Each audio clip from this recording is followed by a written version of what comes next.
All right, welcome everybody. It is 9 o'clock on Tuesday. That means it's time for the Get Off My Lawn podcast. I'm your host, John, and you can't see her, but with me as always is my beautiful bride just off my left shoulder here at her own computer. So those of you that are out in the chat already knew she was here because you guys are talking up a storm. If you're watching this right now live and you're not commenting, then we don't know you're here. So please drop comments out in the YouTube chat there so we can say hi to you. And that Sandhills sweetheart girl, that is my girl. So if there's anything that you actually absolutely need to have mentioned or something, just tag her in it and she'll make sure that I see it too. So real quick here, I do want to just make one quick public service announcement. I know that there's a lot of misinformation going around right now as far as the coronavirus and all that. So this is, for the record, you cannot get coronavirus by watching our videos. It's absolutely 100% safe to do. You can watch these videos. You can share them. So please thumb it up, hit the subscribe button if you haven't already, and please share the videos, all of them, especially this one. I think it's going to be a great discussion tonight. I think it really, really pertains to what happens or what's been happening here around the world. So, or around our country anyway. So, all right, that being said, we're going to jump right in here and let everybody say hello. Out there in the chat, it's already getting lively. So let's switch this over here. We've got, who's all out there? We've got Kingpin, G23, Grim 90, Sandhills Sweetheart, Rich White's out there. Jay Brown is in the house. Who else is out there? Billy the cab driver made it. Mr. FNH is here. Defense Dad. Chris is out there. Who am I missing? Jim Burgess is out there and in here. Kingpin. Southpaw RX is out there. Justin Gibbons. We've got a bunch of people already showing up, and hopefully we'll get more as we go along here. Tim Donahue. It is cool to see how many people from Facebook have actually shown up over onto the YouTube side. I love seeing cross-pollination. Every time I hear that it can't be done, you all show up and prove them wrong. So thank you for that. By the same token, if you're on YouTube and you haven't yet gone over to the Facebook page, please go find us over there as well. It's just facebook.com/sandhillshooter, and you can like the page if you are on Facebook. All right, so let's let everybody say hello before we jump in here, because I think it's going to be a chat that we may even not get through everything, because I think it's going to be a lot to cover here. So we're going to let everybody say hi real quick here. The last guy that jumped in was Duke Liberty. I haven't got a chance to say hello. So what's up, Duke? Hey, man. Thanks for the invite. Really appreciate it. Yeah, you betcha.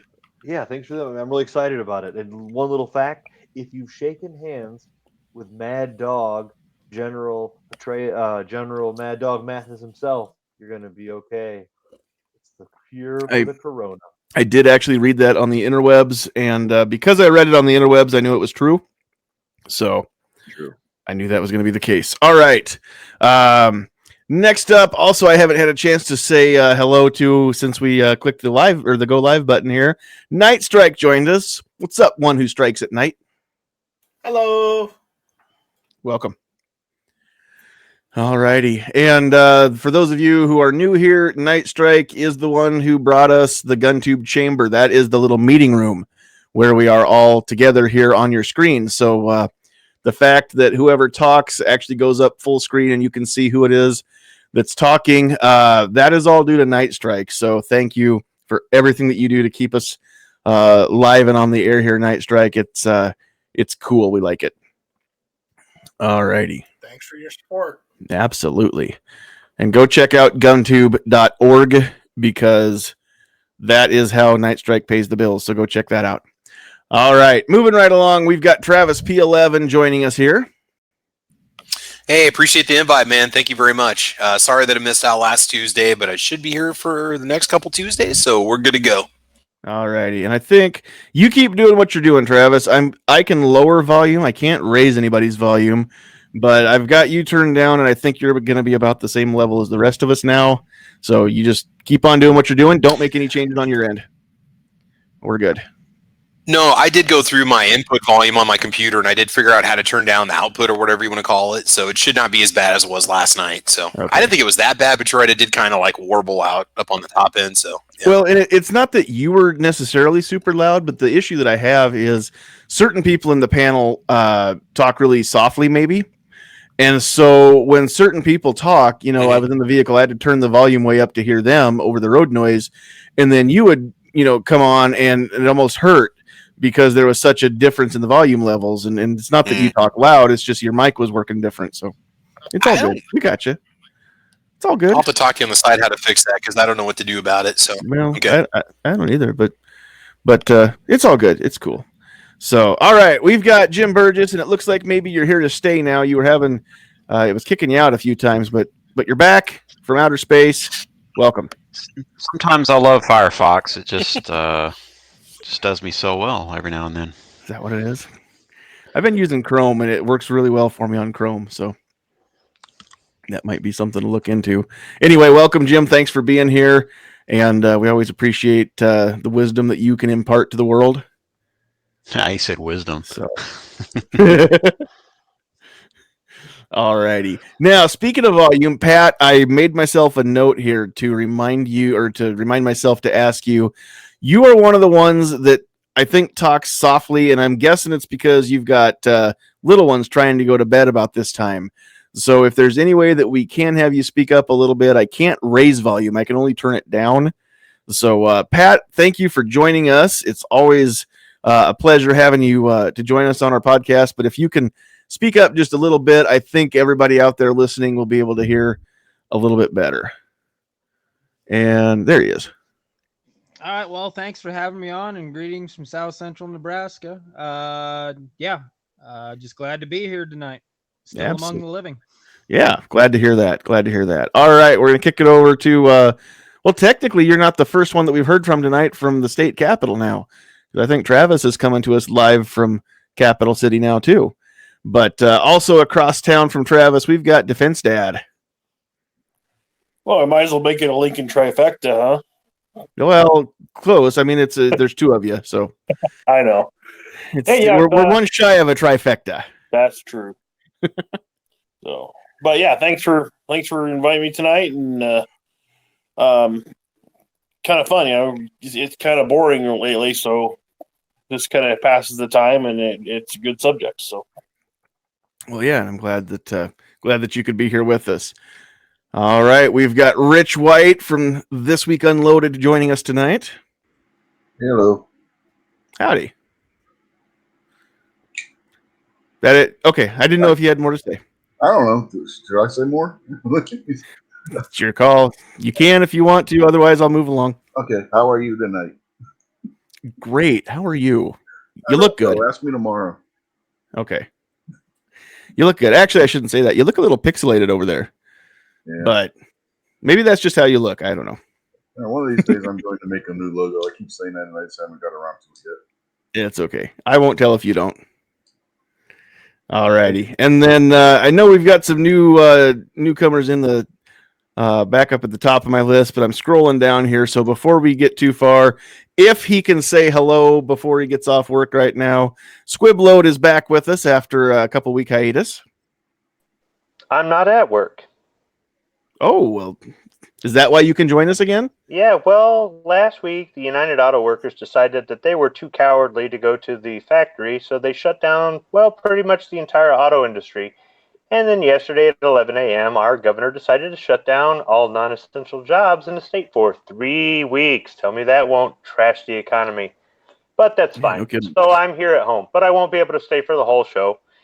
I did want to let you know, I've got you running on one account on Google and another account on Firefox, and both of them, when I clicked it on, a USCCA ad popped up before the show. And I appreciate the invite, and just glad to hear that you and Sandhills Sweetheart are doing okay. And likewise for you and your family. So Also, all righty. Also, the Ruger box in the background is awesome. You like that? We may have some sort of a guessing game. Probably no prizes will be awarded. But out there in the chat, if you can guess what model is in that, but I won't even say it's in the box. It's not in the box. That would be a trick question. Nobody would get it right if I said what's in the box. But if you can guess the model of Ruger that comes in that box or came in that box, we'll at least tell you if you're right or wrong. Probably no prizes. I think you should leave the box back there for a few episodes. I might. I probably won't because I'll probably get told it needs to go to the basement with the rest of them. But yeah. So, alrighty. And then if we roll back up to the top of my screen here, we have got Mr. Calaveras 32 Special joining us from the left coast of the country. Appreciate the invite, and it's kind of fun to be on a chat that has the entire population of Nebraska on it. I know it's pretty cool. Hey, we'll that's get not you true, in line when we find that cure for COVID-19. We'll remember that, okay? Because we fixed everybody else's problems in the world. So we already cured AIDS. When Travis says we, he means both of them. All four of us. No, that's not true because I have a couple other Nebraskans that one of them was in the room and then got booted out, and I haven't seen him get back in here. And one more, hopefully, is going to join us if she can, but I haven't seen her. I haven't seen her make it, so she may not be joining us. But now, Calaveras, since you're out there, are you guys on a 4-week lockdown? I should say shutdown, not lockdown, shutdown. We are on a shutdown that has no defined endpoint. Okay, all right. It's kind of nice to hear that from somebody who lives there instead of hearing it from the fake news, because I've heard so many different things coming out of California, and I don't necessarily trust everything that I'm hearing, because the news likes to take bits and pieces and snippets and exploit it. So, I mean, how are things out there? That's where, when I've gone out, that's where you see a handful of people that are in masks and gloves, but most people are dressed normally and they're, calm and collected, at least in the area where I've been at, and people are a little bit more courteous, and that, the whole social distancing thing has been kind of nice, because that's for when you're standing in the grocery store line, you don't have people pushing their carts right up against your heels because they're afraid of getting too close. But yeah, other than that, it's been pretty good.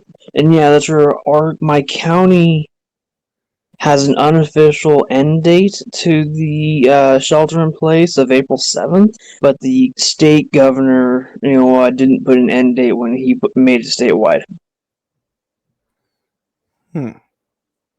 That's interesting. It's just kind of interesting to use our platforms to be able to talk to people who really live there, so you can get it, from the people who live there, and you can get the real, the man on the street kind of thing instead of the sensationalized news thing. So I appreciate that, Calaveras. Hey, check out Gun Guy TV if you want to see what's going on with California. Is it Joel Persinger, the guy that's got the Gun Guy channel, Gun Guy TV on YouTube? Because he's been driving around the last 3 or 4 days showing just how normal life is for most people. It's not like a prison state like you think it is or what you might be hearing. Yeah, Joel Persinger, the Gun Guy, he's down in San Diego, so he's southern part of the state, where I'm up in Sacramento, which is upper middle. But yeah, that's for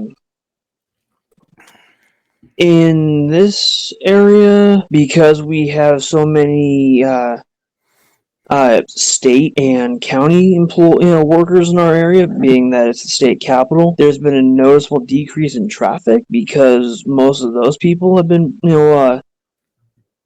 told they don't have to come into work, but most other people have to work. But so yeah, it's kind of like a like driving around on a state holiday. Yeah, I mean, yesterday morning when our governor announced on national or on state TV, whatever you want to call it, on television, that we're on a 3-week shutdown of non-essential jobs, she did specifically state the kinds of places you can go to. She even encouraged people to walk their dog. And one of the first questions she fielded from the press was, is the National Guard going to be out? Are they going to have checkpoints? Are they going to be stopping people? And she said, no, none of that. No, there's not going to be any checkpoints. There aren't going to be roadblocks. We're not going to stop people from entering the state from Ohio. There's not going to be any. So it's important, I think, for our elected officials to answer some of the common sense questions. But it's good for us to all be from different places and be able to let each other know what's really going on in our states, so that we can dispel all the myths and rumors that are out there on the internet, because we know how much of that runs around. Right. Oh, and yes, for California, same thing. They're not stopping people. I mean, that's right. Some companies are providing signed letters to their people, so if they, for some reason, do get stopped, they can show it in case the cop asks. Something I heard locally, was that someone got pulled over, with and got temp check, and it was the people that were claiming were in a blacked out SUV claiming to be FEMA. So that's where my suggestion is: if the flashing lights behind you aren't on a marked law enforcement vehicle, don't stop, because you will get some creeps that will take advantage of this. Yeah, they've got paperwork here too for certain businesses that may or may not fall into the essential services, and it's strictly so the company doesn't get in any sort of trouble, not the individual. Yeah, I've got papers to travel, and it's from my company. So papers, you got to have that and your state ID on you, is what the requirement said. So Yeah, my wife got a paper that she's got to keep in the car when she's going to work that says that she is an essential medical employee in the state of Maryland. That's just crazy. We're not locked down that tight here in the middle of the country. We're not supposed to get together with 11 people. 10 is the max. Apparently 11 people is kind of like that 11th round in a magazine. That is magically where all crap breaks loose and we can't have it. So we do have a 10 round magazine, or a 10 person magazine restriction. But aside from that, that's really about it. I don't think anything's actually been shut down officially, besides I think most of the bars and restaurants have already just decided to shut down their lobbies. And anybody that knows different in Nebraska can correct me if I'm wrong, but I know in Norfolk anyway, most of the places are still open for carry out. If they have a drive through, that's going. But it's crazy how many people are still eating out and helping keep the economy alive. I really like to see that, even though it's a pain in the neck to have to go stand around and wait for your food order or whatever, try to time it right to where it's ready, but it's not been waiting too long and it's not cold, and then get it home and eat it before it does get cold. I mean, yeah, that can be a pain in the neck, but just seeing that so many people are willing to help keep these businesses going, that's been really nice to see. And all of the posts that you see on social media, encouraging people to keep the mom and pops going, that's nice. So out there in the chat, Midnight Range TM doesn't know what he's talking about. He says there's only like 500 people in Nebraska though, so getting 11 together anytime is normally tough. That is not true. Okay, there's 450 people. We have no trouble with it during game days either, so we get at least half the population in Nebraska in the stadium on game day. So that's actually just about true. For those of you that don't know, 1.9 million we have one football team, no pro teams in Nebraska, one college Division I team, and the stadium in which the Cornhuskers play on game day holds more people than the third largest town in our state.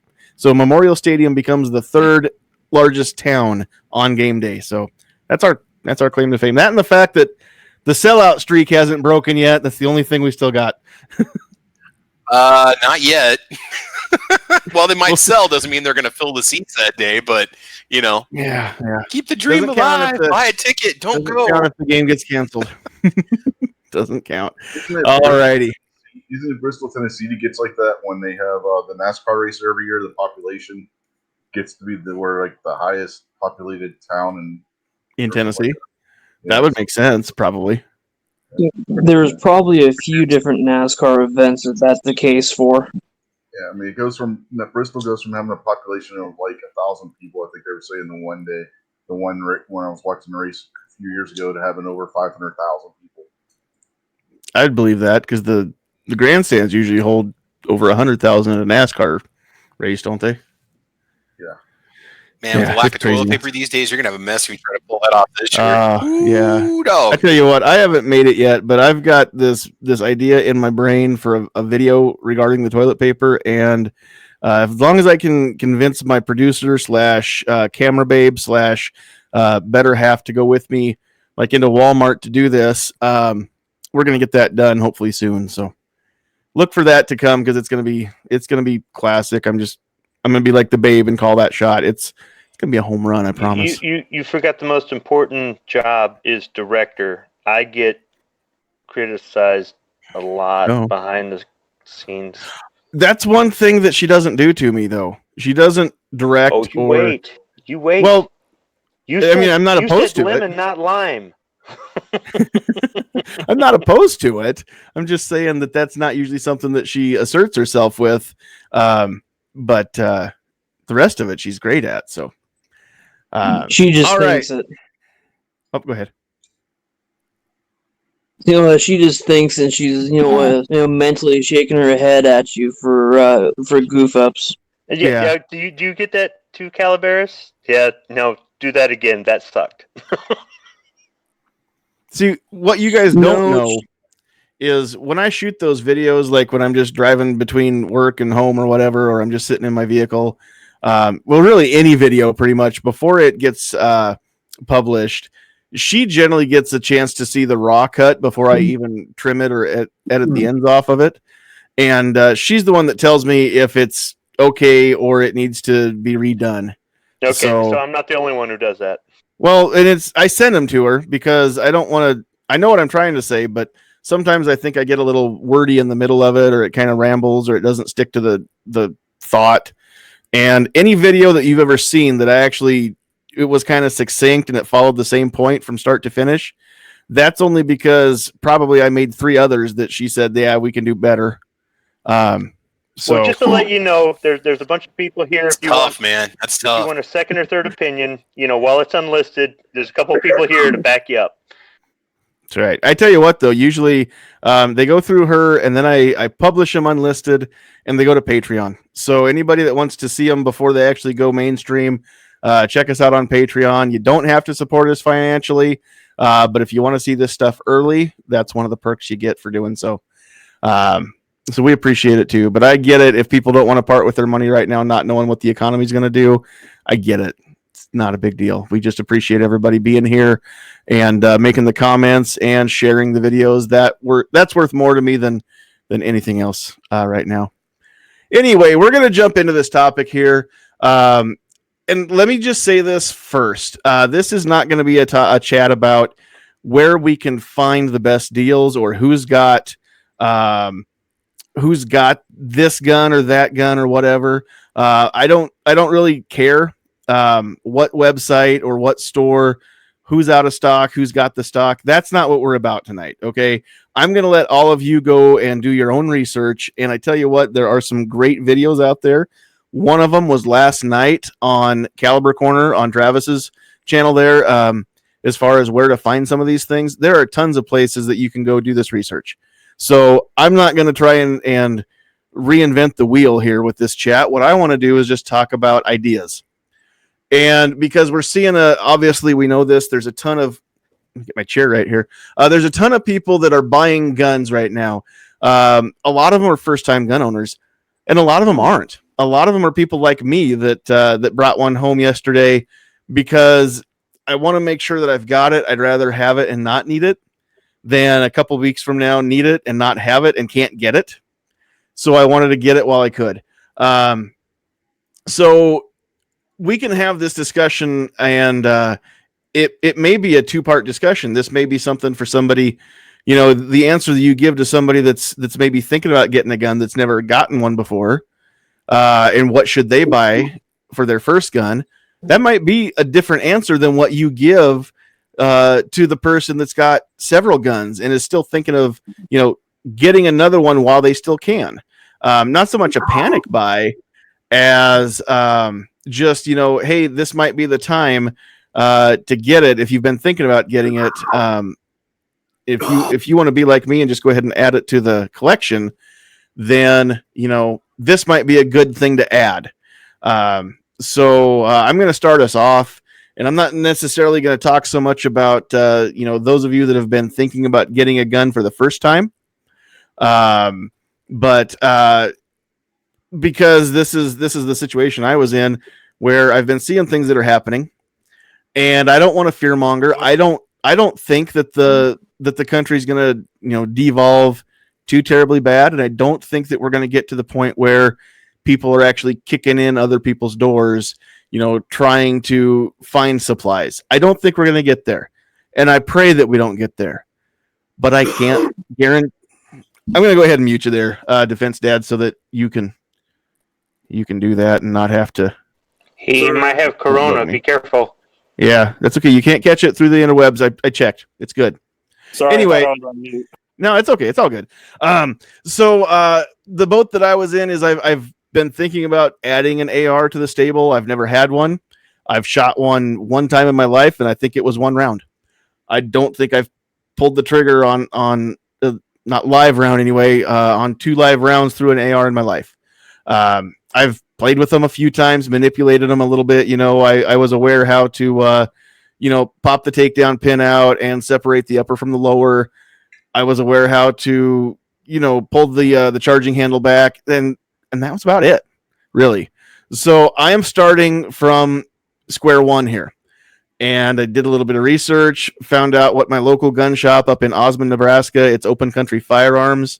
And those of you on Facebook have seen me post some stuff from Open Country.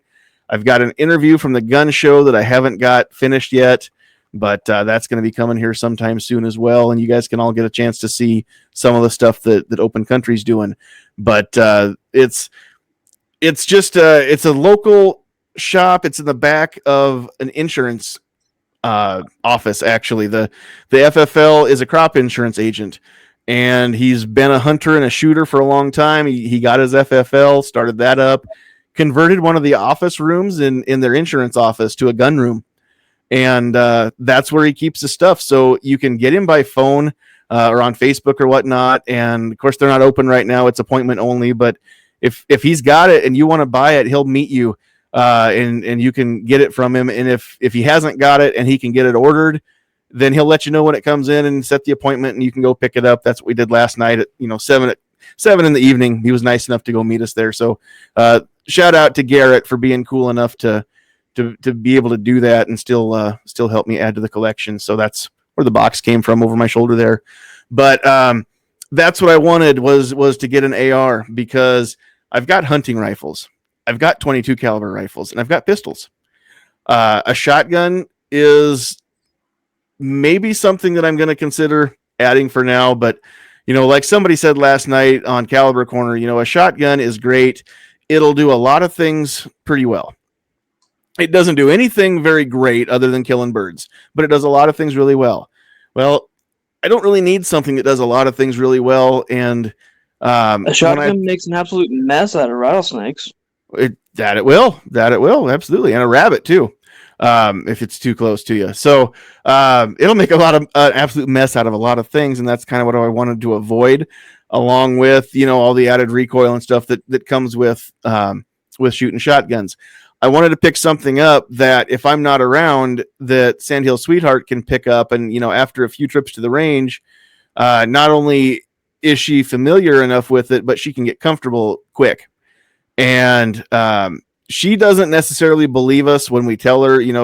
Squib was saying it before we went live, and I've told her the same thing. By the end of the summer, she's going to like picking that AR up more than picking up her pistol, as far as actually hitting a specific target and not just stopping a threat. She's got a few things that and I don't know if we can ever overcome them. Double vision being the primary issue, and she can't close only one eye at a time. So even with tape over shooting glasses, the double vision doesn't help the not being able to focus in on a sight. So, accuracy with the pistol is literally threat stopping accuracy and nothing more. Minute of bad guy is the size of the groups that we're looking for there. But with an AR and a red dot, she can put that dot right on a target and be able to hit it. And that's, I've seen her do it with my 1022. So I know that she'll be able to do it with this once she realizes that it's not that scary, even though, it's not a rimfire. So Sandhills, I'll say yeah. this: if you're Yeah. looking for minute a bad guy with an AR with iron sights, and she'll be able to do it. Oh yeah. Yeah. Don't let the looks of the rifle intimidate you. This is a firearm that they give to people who are in the military, who have to use it in combat in all kinds of different environments, who may have never fired a gun before in their life, who can shoot competitive level shooting, maybe not well, but can shoot competitive level shooting as well as combat shooting with. You said the shotgun kind of does everything, and it kind of does. It does cover a lot of different bases, especially at close range. But I'd say the AR-15 kind of does that too. If somebody come to me and said, I've never shot a gun before in my life, I want to get a gun that'll do a lot of different things, and I want a gun that's easy to learn on, what would you recommend? AR-15 and 5.56 every single time. And Well- that is because you should have seen some of the guys that I learned with in the military. We had 65 guys in our platoon, and some of these guys had shot, in their words, every gun known to man, and some guys had never shot a gun before, and some of them come from Detroit. I'm like, you're from Detroit and you never shot a gun before, right? And They didn't say they'd never been shot at. They just said they'd never shot back. And no kidding. And we were using 55 grain full metal jacket ammo, shooting CMP style competitive shooting for our training initially. Later it went to combat training where we're wearing gas mask and Kevlar and body armor and everything else. But you can win a shooting competition with a stock AR-15. You can hunt with a stock AR-15. You can defend your home or your ranch with a stock AR-15. You can do a lot of things with it. And it's a really good platform because it's so light. The recoil is so low. You're going to have to do some maintenance on it. You're going to have to clean it constantly. But it is easy to break down. It is easy to clean. The more you use it, the more parts wear in, the more it comes apart easy. It is just, AR stands for Armalite Rifle, but a lot of people say America's Rifle. And honestly, it is. And it's so modular, you can change anything. If you don't like something on your AR, you can change it. You are eventually going to get her own AR. And if she doesn't like something, I guarantee you will find a part that fits and does what she wants the way she wants, and she will love the platform. All right, so those are some pretty big words there, and I intend to have her put those to the test, Squib. So everybody in my family has their own AR. Some of us have 2 or 3 or 4, and I'm telling you, you can personalize this platform, and it is still as effective as your stock off-the-shelf AR. absolutely. Is that a that's, Ruger 5.56? It might be. Yeah, Might be, but that's a little too easy because I think you can see AR-556 over my shoulder. I feel a 300 blackout coming in the near future. It might be that Charger carbine, though. The little pistol, the Charger pistol. You just might have swapped boxes on us. We don't know. Could be. Like I said, there's nothing actually in that box, but an instruction manual and a NRA membership card and a Ruger decal. A decal? So a decal. Not a deagle. I don't have one of those. We can't justify spending that kind of money on that yet. But yeah, that's awesome. So that's kind of my thought, and that's why I wanted the AR. Everything that everybody has just said. Because it's easy to pick up. Anybody, like Squib said, anybody that enlists in the military gets handed one of these, and they all get expected to use it. Therefore, it's got to be something that anybody can just pick up and use, right? So once you get past the notion that it's a rifle, there's recoil, it's scary, yeah, none of the above. Like I said, I've fired an AR. I've fired 223 before, just in a hunting rifle. So I know how negligible that recoil actually is. So I'm not concerned there. And like I was saying before we went live, we've got a lead sled and a a 25-pound bag of shot that we can weight that sled down with. So this AR is not going anywhere. When the first couple times that she shoots it, there's going to be, we'll take all the scary away and just have the fun part left. If we can ever feed it. The hard part right now is trying to find ammo that we can actually afford to shoot through the thing. I did get Garrett was nice enough to send a couple boxes home with me, but I've got just a few rounds right now. So once we get to the range, at least I can check it out and make sure that it's not a lemon and all that good stuff. So that was pretty cool of him. So all right, so I'm gonna go around the horn just a little bit here so that everybody gets a chance to talk tonight and kind of give your opinions. Keep in mind that I don't just want to have a discussion about, well, you can get a rifle or you can get a pistol or, duh, we know that. What specifically would you say would be a great thing for the next gun somebody buys, even if it's their first one? But why? We want to know why. I've listened to a lot of discussions before where people were comparing this to that, and I don't want the stuff I can read on a spec sheet. I can read. I want to know why. I want to know why you say this one versus that one. I want to know the reasoning behind it more than just the info. So don't just tell me about the steak and how many ounces the steak weighs. Give me the sizzle with it. That's kind of what I want. So having said that, we're going to go kind of just the same order that I introduced people. But since at the end of the spectrum right now, we've got Calaveras. We're going to let you talk first, sir. That's for a new shooter. I often suggest to them a smaller caliber long gun, and the AR is a fantastic option for that. Smaller caliber for reduced recoil, but also having the additional points of contact.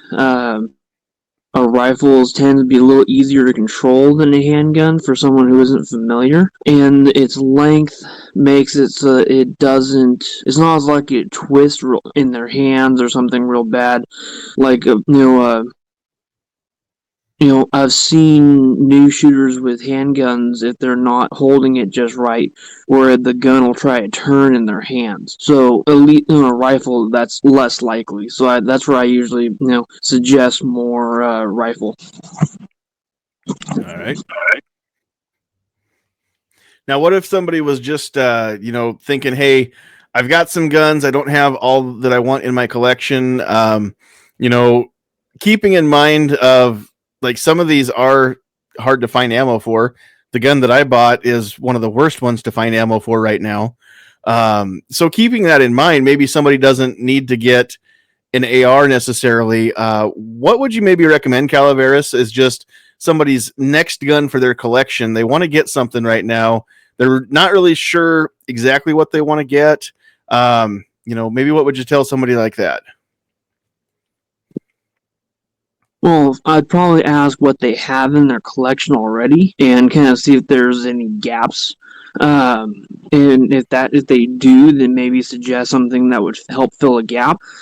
Or if they don't necessarily have a gap, then maybe because ammo in general is hard to come by right now unless you shoot a really oddball that most people don't have, but the gun shop happens to stock. So trying to give them, the situation right now, I don't know if I really have a good one to suggest, but that's where I'd probably just be looking to fill a hole in their collection.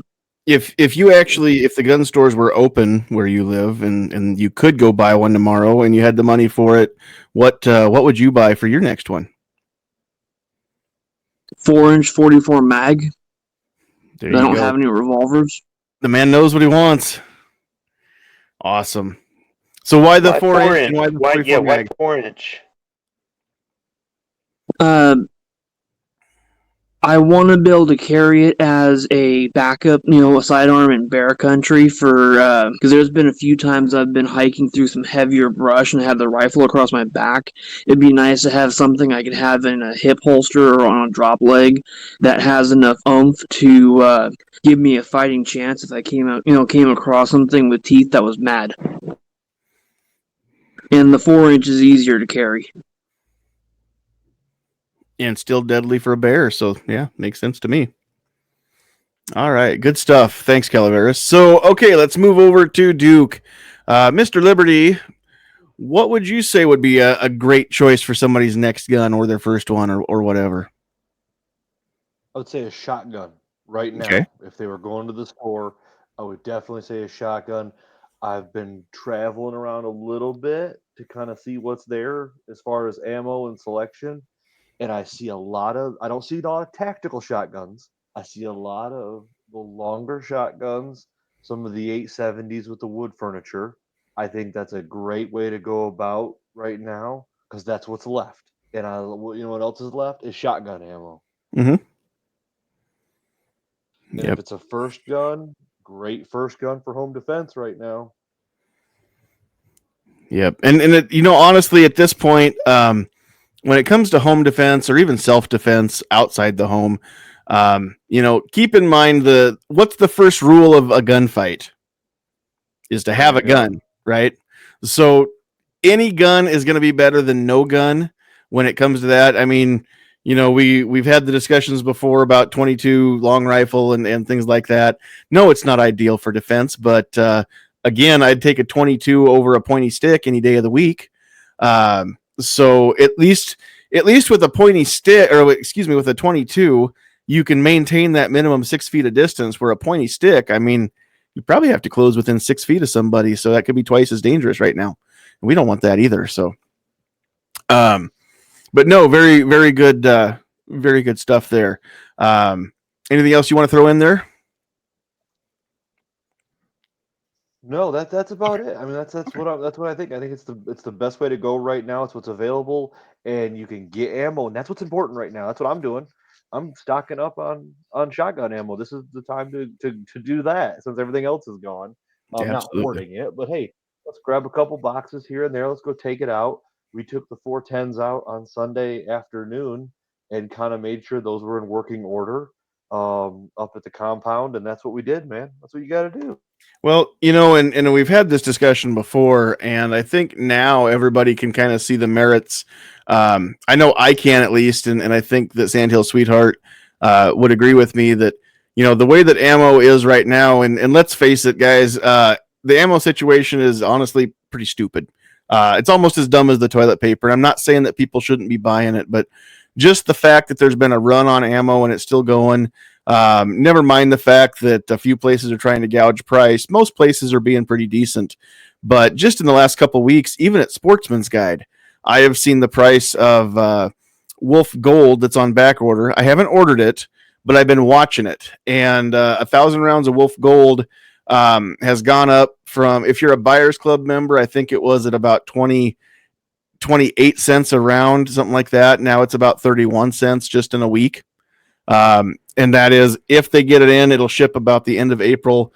But also within 2 days' time, I saw the date jump from April 1st to April 27th for expected availability. So, I mean, it's kind of dumb. Again, people are I think there are people that are trying to hoard, and that's the issue is, if you can get it, but at the same time, kind of watch your prices too. It's not the time to go spend $1,000 on 500 rounds of 5.56 ball ammo right now. We all know that there's a place trying to do that. So anyway, yeah, go ahead. Yeah, and I think overall, if you're calm and relaxed, we'll get through all this. Oh, In yeah. a couple months, about that summertime months when everybody's trying to go on vacation, we're gonna find some good deals on some slightly used Glocks and ARs. And I think you're right. Piles of ammo. So Not only Suburb that, but family trade-ins. I think Wait, the Duke, are you calling this like all the generators in 2001? Calling generators, canned goods, gas masks, anthrax. For Suburb those of you who trade-ins. don't know, Suburb trade-ins. Y2K, the year 2000, the computers were not set to work past January 30 or December 31st, 1999, and they were trying to engineer some sort of a patch. And everybody was buying generators in 1999 because they thought in 2000 the power was going to go out, everything was going to just turn off. And in 2001, there were a whole bunch of generators on Craigslist for sale. even the summer of 2000, because nothing happened. Everything went on like normal because they had the Yeah. patch in place before that happened. So, Yeah, that's where Stan down there, SS Pawn in Lexington, might be busy with firearms coming in. yeah, I would think probably so. But what I was about to I'm say hoping is, though that some of these new firearms owners hold on to their gun. I'm Yeah. hoping that some of these people who've never prepped before start prepping. You don't have to be like psycho and sitting in your bunker with a gun praying for the apocalypse, but you might start keeping some food, keeping some water, it keeping never some hurt medical. to have 2 weeks to a month's worth of stuff on hand. I mean, It doesn't. you don't need And 2 really, years honestly, worth, but if you have a Sam's Club or Costco near you for the cost of an annual membership, if you have kids, you're going to save a ton of money. Trust me. But And I mean, I'm that's hoping that this has a positive effect. I know the economy's got to be stronger. That's not because Trump said it, because I work in the blue collar world, and I am telling you, the economy will be stronger when this is over. Oh yeah, and if you grow up like I did, we were, over 2 hours from Walmart. We weren't 2 hours from groceries, but we were a 30-minute drive from a grocery store and 2 hours from the closest Walmart. And prepping wasn't called that. It was just the way it was. I mean, you buy, a couple months worth of food at a time, because if it's wintertime, you get snowed in, it might be 2 weeks before you can get back to town and get more groceries. And it was normal, to have, a pantry stocked up and keep stuff on hand, like extra toilet paper and stuff like that. Again, a few weeks to a month's worth, not 5 years worth. But what I was about to suggest is back, once ammo gets back to the shelves and it's there, every time you get a chance to, go to whatever store still sells your ammo, buy a box. You don't have to get expensive stuff, but just, buy a box. Spend, whatever it costs, $8, $10, $15, $20, buy a box. And then the next time you're in the store, buy one, and that will grow. It doesn't take long to build it up. I wish I'd been doing that, this whole time with some stuff. I've got a pretty good stock of 9mm that I got when Walmart announced that they were going to quit stocking pistol ammo. I bought a bunch, not panic buying. I bought all the stuff that I could that was cheaper than anywhere else. The stuff that I was already buying at Walmart because I got a better deal, I went ahead and just bought that. And That's for not all of it. Didn't take everything they had, but I bought a bunch. And we're still good. We're still shooting on that. What was that, Dale? I'm the only one here in the chat that on the in this crazy state. But yeah, that's for you guys. Yeah, every time you're running to Walmart to pick up laundry soap and whatever else, grab a box. For me, it's probably 2 or 3 boxes, every other time or something, because of the having to pay for my ammo background check. I want to buy more than one box in order to make that more worth it. Valid point. Yeah. I hadn't thought about that. That's part of it. the whole never enough ammo rule. Is if you buy it a box or 2 at a time, you're paying more for the ammo, but you don't miss the money. And he's absolutely right. Mm-hmm. Yeah, because right now, if I was to put that order in at Sportsman's Guide, it would cost over $300 to get that 1,000 rounds of Wolf Gold. And with all the money that I just dropped, I'm not looking forward to dropping 300 more right now. So I haven't put that order in yet, and I don't know that I will anytime soon. I might get this rifle, make sure that it's not a lemon and not really break it in or wear it in for a while. That might happen over time. So we'll see. I plan to make a few videos and just kind of keep people up to speed on how my journey's coming with learning how to run one of these things. So, all right, we're going to move over to Night Strike and let you get a chance to to sow some seeds of wisdom from the way you see it there, Mr. Night Strike. So what would you say is a great thing to add for somebody's next gun? And if anybody doesn't know what to say, I want to know what your next gun would be if you were going to buy one too. So we'll add that to the list of questions. Oh, geez, you're putting me on the spot. I am. You had two people to think about this. You should have known it was coming. Well, if it's your first gun, I'm going to say, I'm going to go the old standard and plug a local business here. I'm going to say get it yourself a Palmetto State Armory PA-15. It's the AR-15. That's their own brand of AR-15s. So you can either build one because they have all the parts, or you can buy one. I recommend doing that because let's be honest, all it takes is a bolt carrier group and a magazine change, and you can shoot 22 out of it. That's how easy it is. Which is pretty cool. And a chamber adapter, right? Right. No, you don't need a chamber adapter. Really? You basically, for if your rifle's in 5.56 or even 2.23, all you do is switch out the bolt carrier group and switch out the magazine for magazines that do load 22 long rifle cartridges, and bam, you can shoot 22 out of that all day long. That's okay, awesome. so Strike, for somebody who's new to guns, why would you want to do that? Tell people. Well, why you want to do that? 22 long rifle it's an easier caliber to get, one. Two, it's less expensive than, say, 5.56 or 2.23. But in the case that you need to use 5.56 or 2.23 in your rifle, you still have the ability to do that. So that's why I recommend doing something like that, getting a good AR-15 and 5.56, but also later on getting the adapter to where you could run 22 long rifle through it as well, because it helps you do so much more with that rifle than just shoot one caliber. So like a 2-for-1. Exactly, a 2-for-1. So, as far as what kind of other guns I would look at, well, I would look at possibly, if you don't have a good handgun, I would recommend getting a decent semi-auto in either 9mm or 45 ACP. And I say this because those are some of my favorite calibers.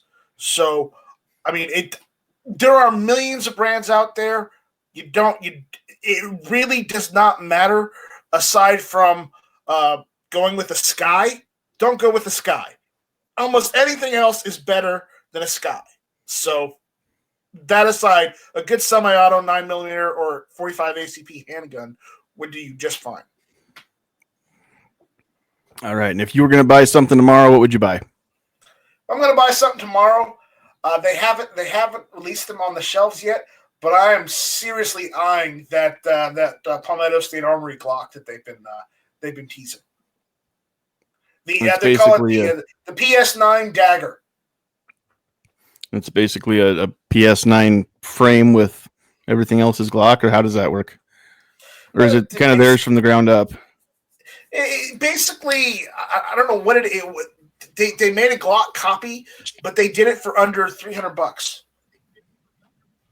It's awesome. Gen 3. It's Gen 3 components inside because of the patent is up on that. So now you can make Gen 3 clones basically without copyright infringement. Yep. Ah, nice. Yep. Very cool. All right, cool. Unique slide, but the internals are Gen 3 compatible for triggers and stuff like that. Pretty neat. All righty. Well, Travis, we're going to go ahead and move over to you next. So what would you say? Yeah.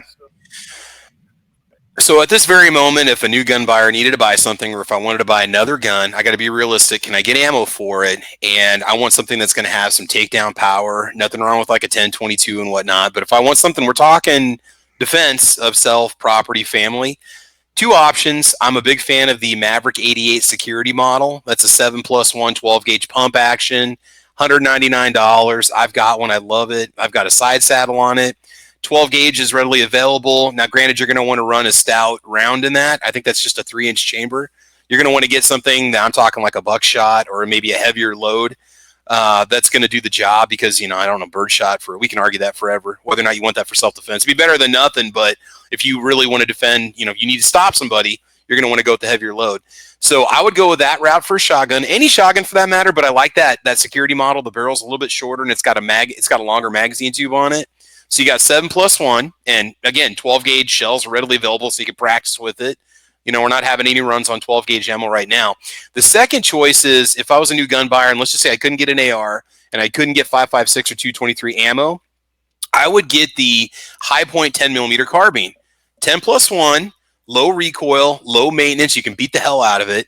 They're $350. It's cheaper than an AR. It's cheaper than most of your pistol caliber carbines, and 10mm ammo is readily available over on AmmoSeek. I was looking it up right now. Now, you want to get yourself a good self-defense round to keep in it, but if you need to practice with it, you can get the Blazer 10mm 50-round boxes for $15, and it's for sale. Wow. Multiple websites. You can get it for 29 cents a round.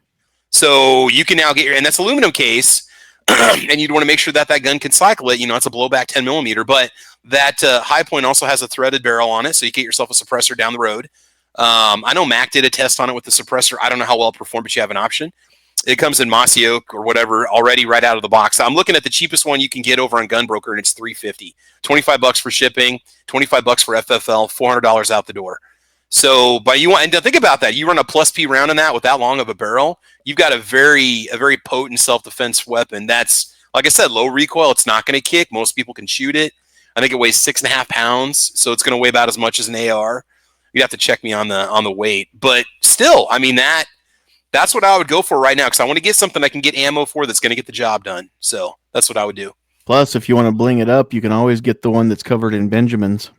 Oh, absolutely. Well, this one right now, it's just that Woodlands breakup on it, which is nice because who knows if you got to go bug out into the woods, if things get hairy or whatever. So yeah, Black Market Arms has it for $350 and ammo. Yeah, they got that CCI Blazer brass, and you might be able to get that 10mm at a local sporting goods store. Not necessarily, Walmart obviously doesn't have it anymore, but you might find that at most of your gun stores because 10mm, there's not going to be a lot of selection, but they're going to have it because it's just 10. Unless somebody goes and buys up the stash, you're going to probably find it on the shelf.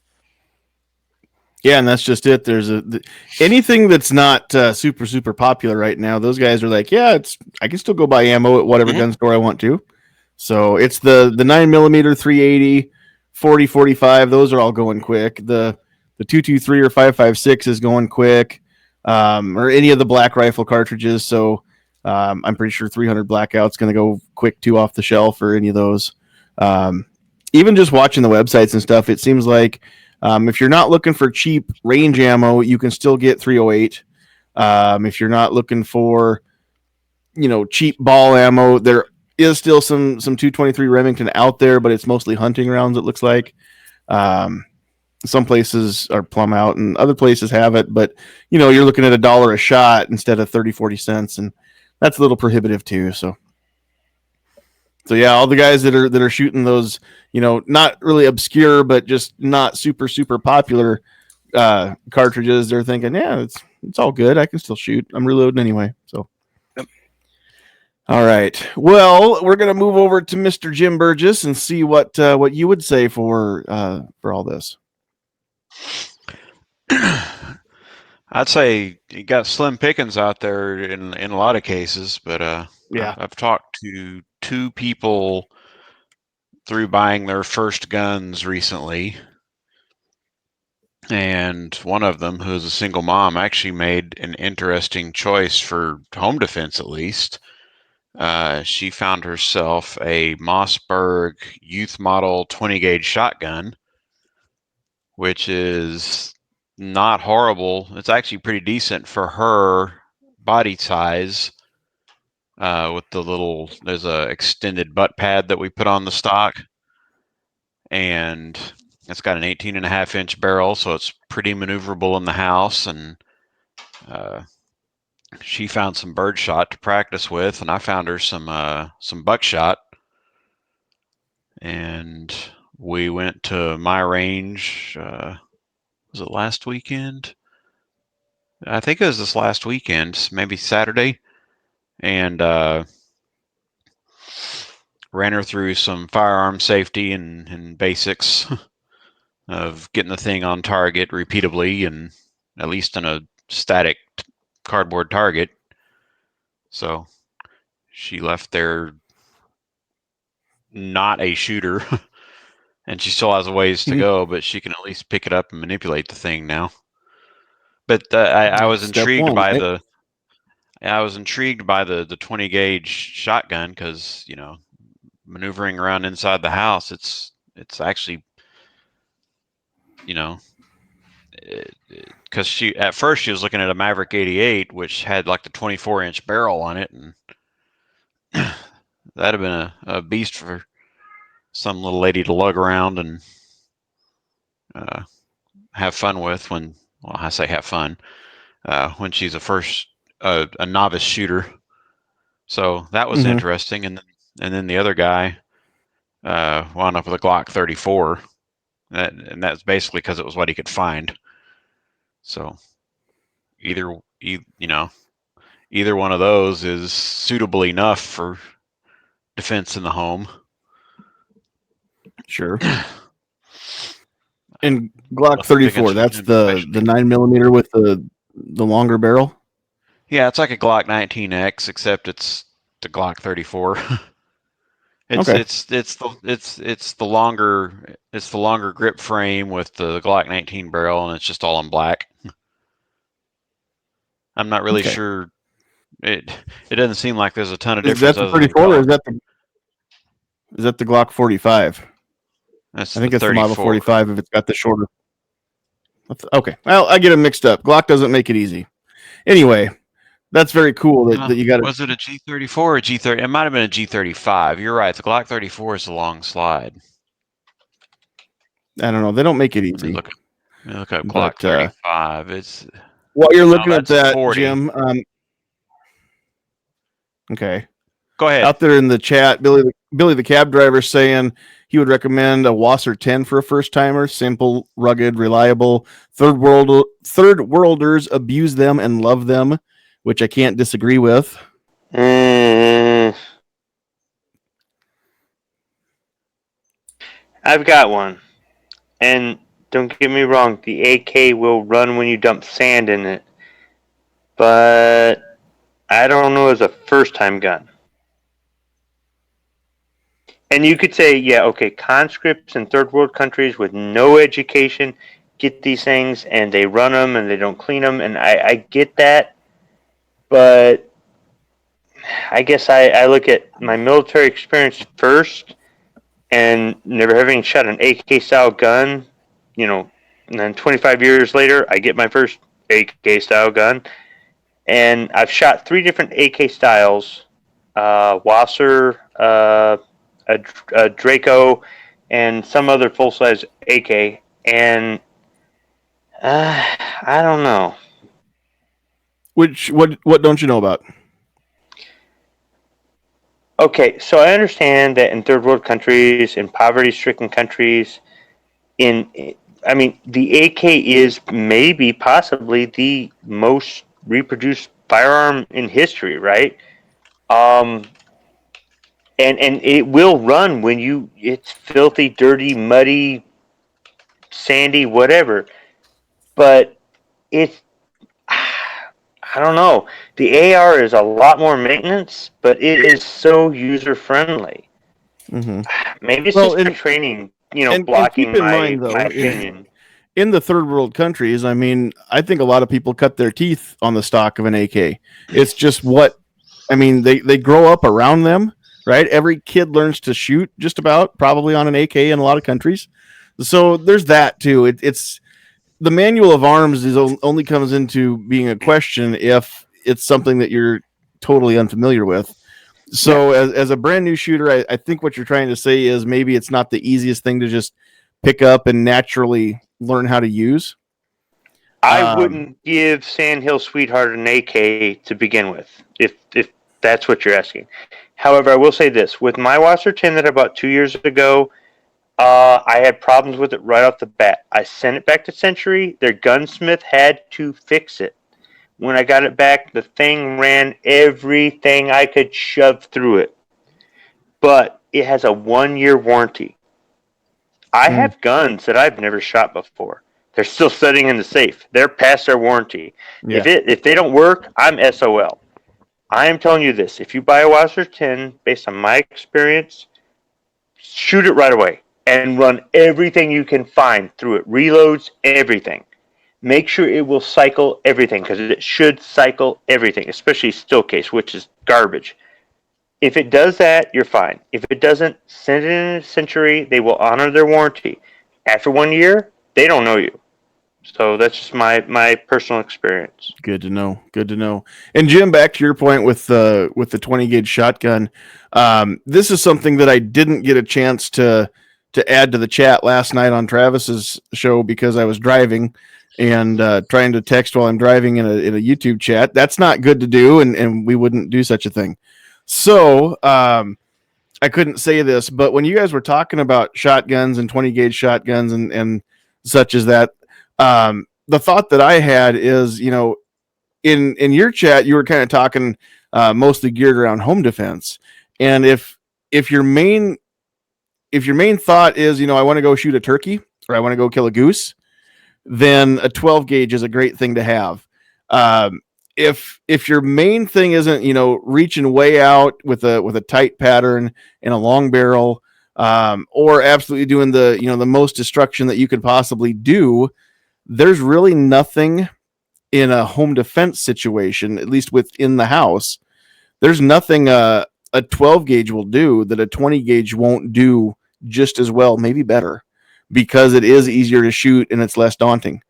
And the idea of a youth model with a butt pad on the end of it to stretch that length of pull just a little bit, I think is kind of genius, really, because you do get that shorter barrel, easier to maneuver. A youth model may be a bit too small for most of us, but you can get that $10 slip-on rubber butt pad that pops on and off depending on who's going to use the gun. I mean, that'll lengthen it right back out to where it's, if it's not ideal, at least it's usable for just about everybody. That's a great idea.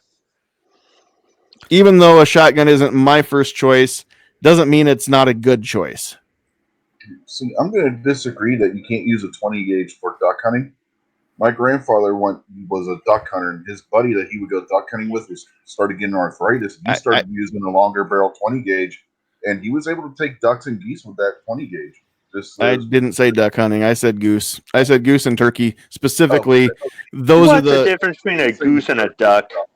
Yeah, goose and duck hunting is basically the same thing.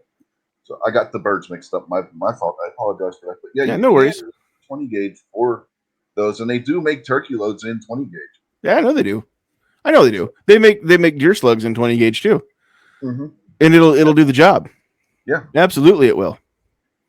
I just know that for the people that want absolutely the longest reach out there, the tightest pattern for the longest reach with the most lethality for a turkey or a goose, typically you're shooting 12 gauge or 10. A lot of old timers swear by 10 gauge for geese still. Yeah. So if you really want to bring home the geese, you got yourself a punt gun. Yeah, but I know you guys discussed those last night too. They are a little bit illegal in only 50 of the 50 states, I think. Yeah. So. Yeah, but when you absolutely positively have to kill every goose in the flock or every duck in the flock, then with one shot. Well, if the police aren't going out for calls like that anymore, then you might as well just if you're in Dallas, I mean, nobody likes snow geese anyway. So yeah, you could use that for home defense too. The views and opinions expressed on the Get Off My Lawn podcast in no way reflect any legal advice. Just because it sounds cool doesn't mean you should do it. And all that stuff. Just mount the punt gun facing your front door. Somebody comes kicking in your door. One shot, you take out the whole gang. Yeah, it'd be kind of like having a cannon. And so that's where get a Napoleon gun, and that's where double load a grape. That's where my Lamat comes in handy. It's a lot harder to fit a Napoleon cannon in your front walk hallway there. The pickle. Challenge accepted. Yeah, exactly. Just take it off of its standard carriage and build a custom one that fits right into the house. So, all right. Well, let's get back on track here because we got a few people that haven't got a chance to share their opinions yet. So we're going to move over and let Pat have a crack at the questions there. Okay, first of all, can you hear me a little bit better now? Yeah, it's all good. I can hear you just fine. Okay, cool. Switched mics. Anyway, I'll get really specific on this. If it was a first-time shooter, female, wanted to protect her home with kids, and I'm kind of picking on my wife on a little bit on this, I would have to say, kind of like what Travis said, I would go with a 9mm carbine, just because of the low recoil. And if it wasn't for the bullet shortage right now, I'm just talking if this was just regular time, nobody's in panic mode or anything or hoarder mode.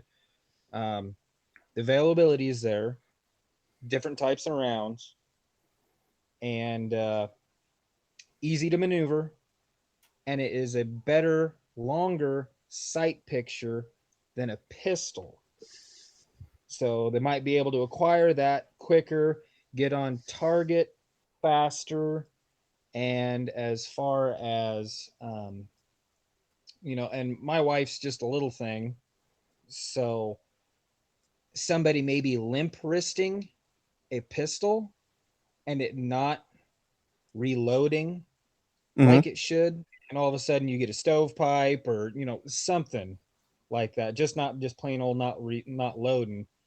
And most of the 9mm carbines that I've ever shot will eat just about anything that I've thrown at them. So I really like the 9mm carbine for the home defense kind of situation, or just going out and planking and just going and having fun. It's really hard to limp wrist a gun with a shoulder stock, isn't it? Yep, pretty much. Speaking of the limp wristing, Sandhills Sweetheart got to figure out exactly what we were talking about with that, and what actually it can cause. When we were shooting on Sunday, we were breaking in her new carry gun, and she actually knows now how to tell if her wrist was locked in or not by whether or not the brass came right back at her and down the front of her shirt, not down inside her shirt because she had a sweatshirt on, but that's why we don't wear low cut tops to the range. But at the same time, if it ejected off to the side the way it was supposed to versus, coming back towards her, she knew whether or not it was, she was holding it right. And she was working more on trigger control and grip than anything. And there was a huge improvement from the start of the day to the end of the day, just with a couple hundred rounds of ammo going through it. So that definitely makes a difference. You didn't stop her from wearing the low-cut top the very first time she went to the range to watch her do the funky chicken? No, I love her. So just because you love somebody doesn't mean you can't have a little fun with them. Yes, but you got to understand that if a hot shell case goes down the front of the shirt, it's going to burn the twins. Those are my friends, and I will do anything to protect them. That's true. That is true. It will also go down the back of the neck, and you say back of the neck. Bad. Yeah, it'll go over the top of your head, down the back of your shirt. Yes, I've. Do you want her dancing around with a loaded handgun? Do you really want her dancing around with a loaded gun? True. I mean, come on, man. That's the other thing. Jesus. Couple range trips ago, a couple friends were with us out at the range, and my buddy's wife is deciding now that she wants to learn how to shoot too. She's actually pressuring him to get an AR rifle, and she's looking for something for herself, probably a Shield EZ after she gets a chance to shoot the one that Sandhills Sweetheart got. But the couple trips ago, she was working with I think it was my Taurus TX22 I gave her, and I put one round in the magazine and one round only. And when she no, it wasn't. I take it back. It wasn't the 22. It was his Ruger Security 9, her husband's Security 9. We put one round in the magazine, and she shot that because she'd only shot 22 before. She shot that, And of course, it locked back on an empty magazine. She turned 90 degrees to face me, flagged me with it. I said, point that down range. She goes, oh, yeah. I said, that's why you only got one round in your magazine, because you can't shoot me with it when you turn to me right now. And she got it, and she learned what could have been a bad lesson was an easy lesson to learn, and a fairly safe way to learn a lesson. But she learned a hard lesson that you got to pay attention to what you're doing with that all the time. And after that, she never did that again to anybody. So, hello there. Sorry about that. That's for bad timing. California Belle is deciding she wants to join the chat, apparently. But that's talking about, the shells going over the top. That's where I was shooting at language. I was shooting at indoor range near me, and I had one go up over the, I was wearing a heavy shirt because it was winter with a high collar. Had brass land down inside my collar, and from my 40, and just you could feel it just start to sear the skin on the back of your neck as you're. I finished the magazine before I included the gun before I stopped and moved the brass, but I'm also thick-headed. Yeah, that's Calaveras, tell Bell it happens. It does. So, alrighty. We're gonna get through everybody here before we open it back up. So, Defense Dad, you've been kind of quiet over there, patiently waiting a chance to speak. We'll let you have a turn. Sure. Well, I'm probably gonna echo what a lot of people said already. That's okay, because the more people that echo something, if somebody's out there listening that hasn't really been, thought about buying a gun, maybe it is their first time. So the more times something gets echoed, I mean, that means it's probably more important, or it's important to more people. There's a reason why it's important. So go ahead. Now that I've cut you off. You're fine. No, I won't cut you off. You go ahead and talk whenever you want to. No, it's okay. No. Yeah, right. Cool. No, right now with the shortage, I'm gonna echo the shotgun for people because it's available. If the stores weren't short on stuff, there'd probably be a different conversation. I work with a couple gals, and one of them, like, if she was gonna get a shotgun, I'd be afraid of a 410 knocking her on her butt. So it kind of depends on the person. Personally, my first purchase was a 9mm handgun, and I've darn near shot the barrel out of that thing, and I just like it. Bottom line, though, is get something you can handle that you're going to like to shoot. Because if you don't like it, you're not going to shoot it, and then what point? It's not safe to have if you can't operate it. Like I have another coworker, she bought a Sig 938, fun little gun. She doesn't like shooting it. Why doesn't she like shooting it? She bought it because she wanted to conceal it, and it was small. She could conceal it easily, but it's hard for her to control. It's a 9mm, small, snappy gun. I handed her my full-size 9mm, and she enjoyed shooting it much more, and she recently bought one that's full-size.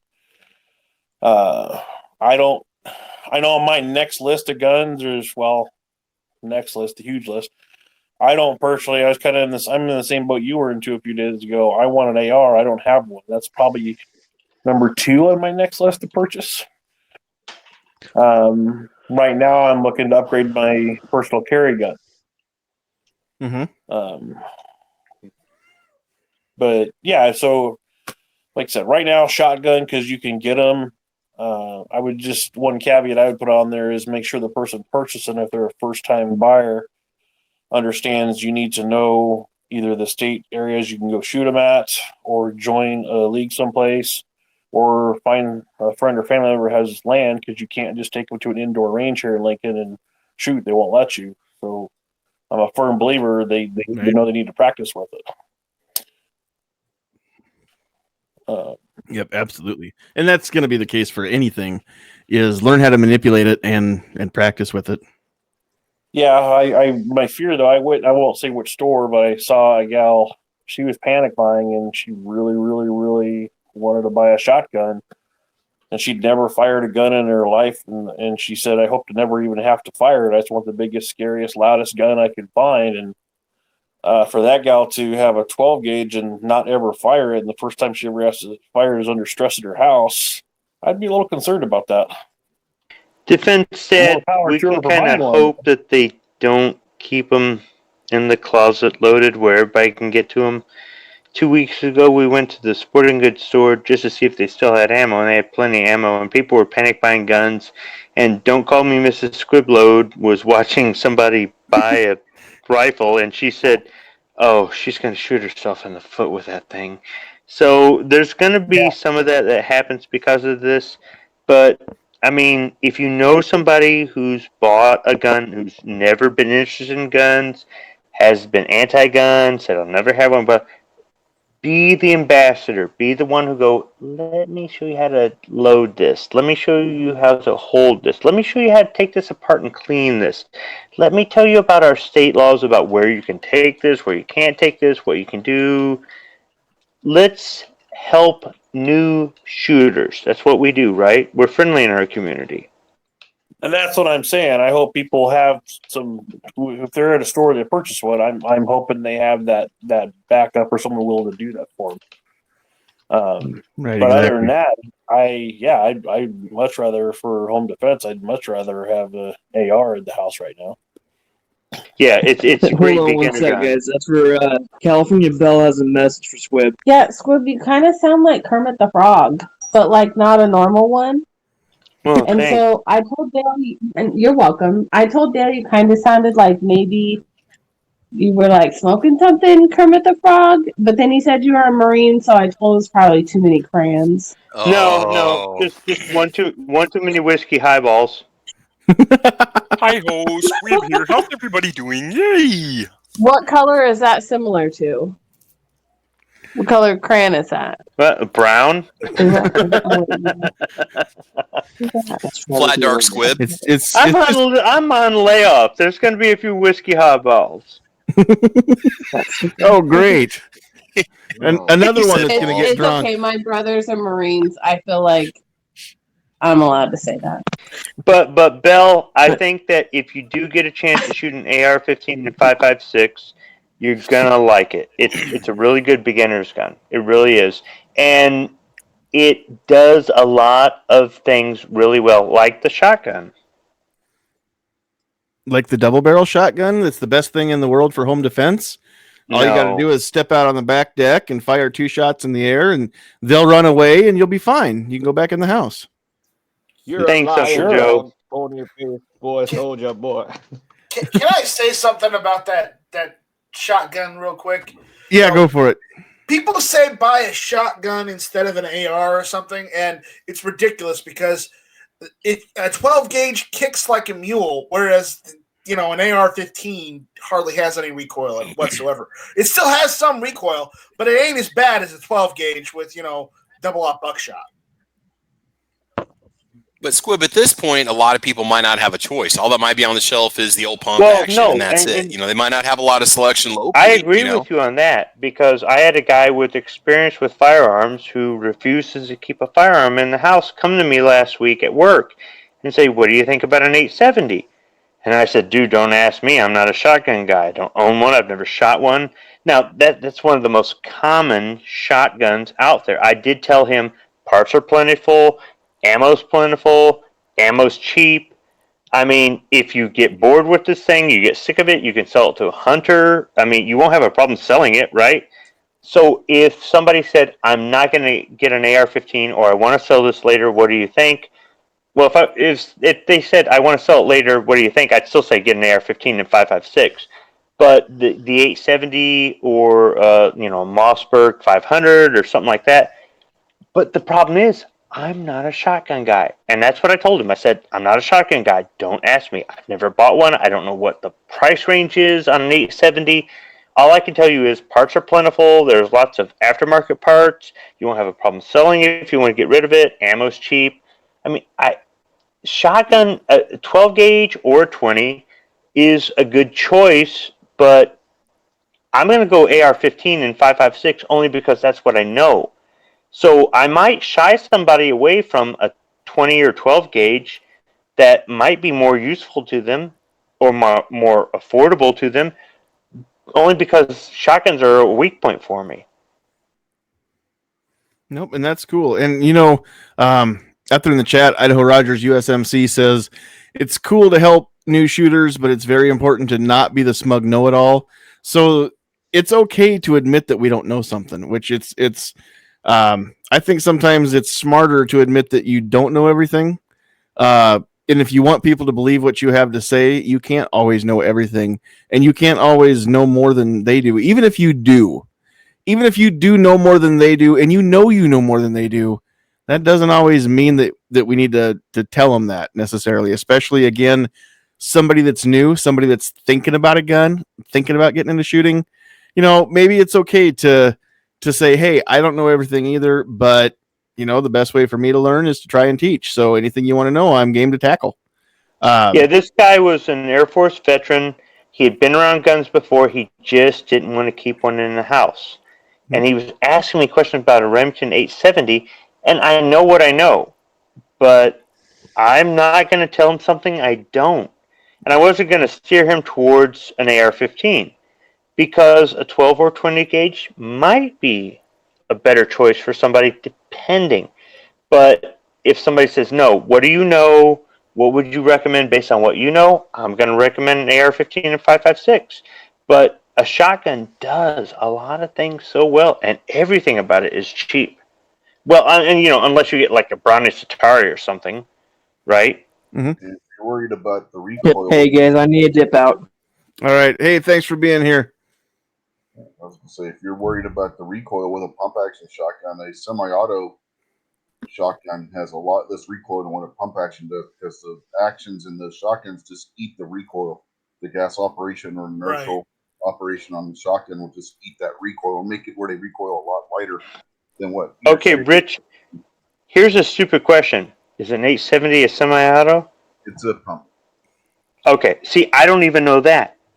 I know the model number. I've seen tons of accessories out there for it. I know it's 12 gauge. I know it's been around for like 50 years or more, but I don't know anything else about it. Yeah, the 870 from Remington, the 500 and the 590 from Mossberg, and the Maverick 88 from Mossberg are probably going to be your four most common pump action shotguns that you're going to find on the shelf in an American gun store. Yeah. And the 870 comes in every gauge that you can find just about that's at least mainstream. Well, if they're on the budget, they can get what I bought for my first shotgun is the clone of the 870, which is the H&R Partner, and that thing, it's fun to shoot. And most, not all, but most of the parts for an 870 will work on it with maybe a little modification. That's cool. Yeah, you can get the Chinese Hawk shotguns, which I think the Partner might be one of those rebranded. I don't remember or not, but they're basically an exact copy of the 870 made in China. Yeah, the H&R Partner pump. Yeah, that's a Hawk. There you are. All right. They're solid. I had the short barrel version of it. They're nice. We're gonna move over to Rich and let you have a go at the at the next gun to buy, or the first gun to buy, or your next gun that you would buy. Let's see. If a first gun for somebody, I'm not a big fan myself because I don't like the controls. I don't like having sliding on the controls. But it's in the same vein as the AR. first. How you doing? Hello? Somebody had their video going. Okay.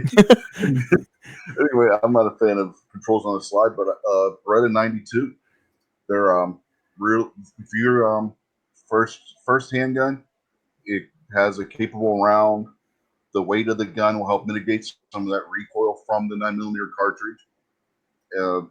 They have a military pedigree. You can find used ones, not for that much, if you find them on a Classic or another website, or even maybe your pawn shop. Or you can find them new, and even new ones, really, if you get the base model 92, is not a whole lot of money going into it. And ammo normally is plentiful. Around here, it still is, because we haven't had our run on ammo around here like some of you other fellas have had happen in your areas, because everybody around here already had firearms and everything anyway, so we didn't have a bunch of people running to the gun store, oh my God, the world's ending kind of situation. So yeah, if you can find one and you can find the animal for it, Brenda 92 is a great first gun for somebody. Again, I don't like the controls on it, which is why I don't own one. But if you're just starting out and you can train yourself on using that control when it's comfortable for you, that's a great handgun to get. And then as far as my next purchase, it's waiting in layaway right now. It's a SIG P365. Nice. That probably is going to be, that was going to be my next one. But things changed. So it's still on my list. It's in my top 2 next ones as well. But I can't justify a need for that one. So, because I already have 2 good carry guns, I don't need a third one. I just want it really bad. My wife decided she wants my Taurus G2C as a car gun, so the P365 is going to replace the Taurus in my carry lineup. Nice. I got a chance to. It wasn't a G2C. It was a G3, but I got to fiddle with one of those here a couple days ago, and the trigger. It's what I remember, but it's not as bad as I remembered it being.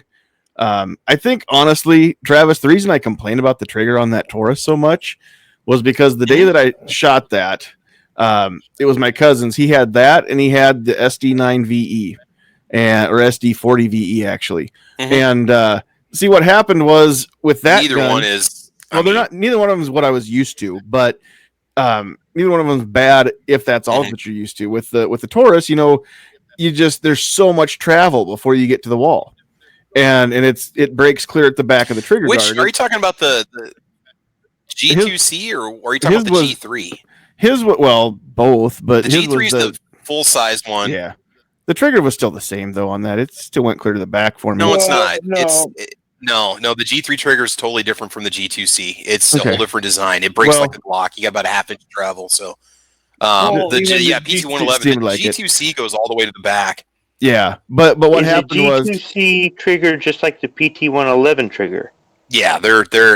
Okay. I mean, we own them, but the triggers are just not. Yeah, they got an inch of travel before they hit the wall, which is towards the rear of the frame. Yeah. If you do what you're supposed to do, and after it fires, then you practice good trigger control and let it reset, and then pull it from there, and don't take your finger off of it every time. Really, not such a big issue after that first shot. And it's not like it's a long, heavy double action pull. It's just a whole lot of take up. But I was gonna say, do you start with one in the pipe or not? Yeah, because it's a striker fire. It's not like a double action. And the G2C and the 111 don't have second strike, do they? They do. Yeah, they do. Have? All the Okay. G3s and G2Cs do. Yeah. So they got a longer, almost like a full double action pull on them. Yeah. Yeah. And as far as the trigger on those, Galloway Precision has a really fairly priced replacement trigger for the G2C and the G3, which takes out that creep that's in the stock trigger. Now, the issue that I had was I went from that, shot that a couple times, pulled the trigger all the way back before it actually hit the wall, and then it broke like a normal trigger. Then I picked up that SD40 VE and thinking it's going to be kind of similar. So I'm pulling back. There's not much resistance. And I think I'm taking it up, and the thing went off because there is no wall. Yeah. And so the PT111 set me up for the SD40 VE to be even worse than it should be, because I was waiting for something similar to that, and then it never did hit a wall. It just tripped the sear. And I mean, it's not like I was still aiming at the target, but it was a surprise for me that there was no break in the trigger like every other gun I've ever shot. You got to practice with it a lot, because I got an SD9 VE that I put a lot of rounds through. You start to develop that feel for when it's going to go. You just know because you've put enough rounds through it. But well, if you're used to something that has a wall and a break, it doesn't. The other problem with the PC111 G2 G2C is that it's got a very notchy trigger. If you don't push straight back on the blade safety, if you push off at an angle, it'll notch and catch before it even hits the wall. So that's a problem. If you don't put equal pressure on that pressure on the trigger when you pull back, it'll actually kind of get notchy and catch. Every PC111 or G2C does that. Now G3 though, G3 feels exactly like a Glock 19 or a G17. Kind of forces you to have your finger in the right spot then instead. Yeah, it's annoying because I always put my finger too far in, and it always makes me shoot left. Anybody that has one, maybe, I mean, even after you break them in, we've had several of them in our family. They all have the same issue, and that's just, if you look at it, when you take the slide off and play with the trigger, it's just something odd about it that I can't explain. But no, the G3, I mean, I'm not trying to just fanboy out on it, but the G3 trigger is the closest thing I've ever had to a Glock trigger, any sub, $300 handgun. So it's because it's more flat. It's a wider trigger. It's a wider blade.